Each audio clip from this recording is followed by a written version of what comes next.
السلام علیکم بیننده ها، تماشابین ها و مخلصان عزیز. امروز ما در آمد 9 می روز خاطره و قدردانی قرار داریم. امروز از عنعنه خود کمی دور می شویم و یاد از گذشتگان می کنیم. امروز باشد برای شادروان معلم جوان دهمون سبحانوف میرکمال چند سخن کنیم و با کمال و احترام آن جوان را از نام مادر زارشان، عائله‌شان، خواهر و دادر و خویش و تبارها یادی خویش نماییم. معلم سبحانوف میرکمال در عمر کوتاه خودشان 15 سال به نسل نورس مکتب 18 علم آموزانده بسیار شاگردان بالیاقت را پروریدند. در عائله فرزندان را دوست می داشتند. حالا فرزندانشان صاحب علم و هنر، صاحب دیپلم های عالی گشتند. غمخوار پدر مادر بودند. یاد معلم جوان همیشه در دلهای نزدیکان و اهل عائله‌شان تا ابد زنده و جاویدان میماند.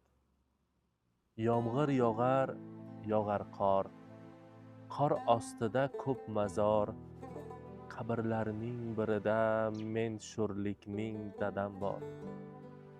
To'ylarimni ko'rmagan, bo'ylarimni ko'rmagan, nabirasin ko'rmagan mening sho'rlik dadam. خداوند کریم روح و ارواح گذشتگان را شاد کند، آخرتشان را آباد کند. Bolam jon bolam, jonim bolam jon bolam, ado bo'lgan sen emas, meni o'zim jon bolam. Bolam jon bolam, jonim bolam jon bolam, ado bo'lgan sen emas, meni o'zim jon bolam.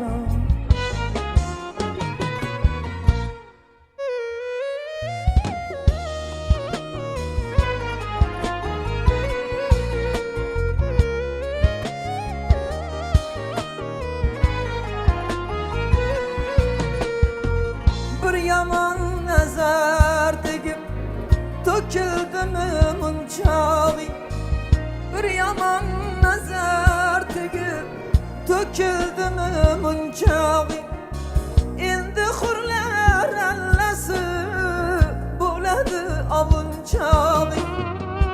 Qiling mayil tilon cho'chib ketmasin ruhi, bu dunyoda topilmas bundayin shirin uyqu, bundayin shirin uyqu.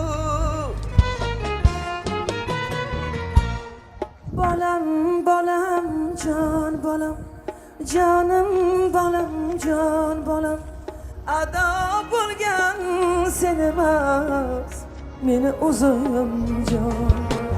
Bolam jon bolam, jonim bolam jon bolam, ado bo'lgan sen emas, meni o'zim jon bolam.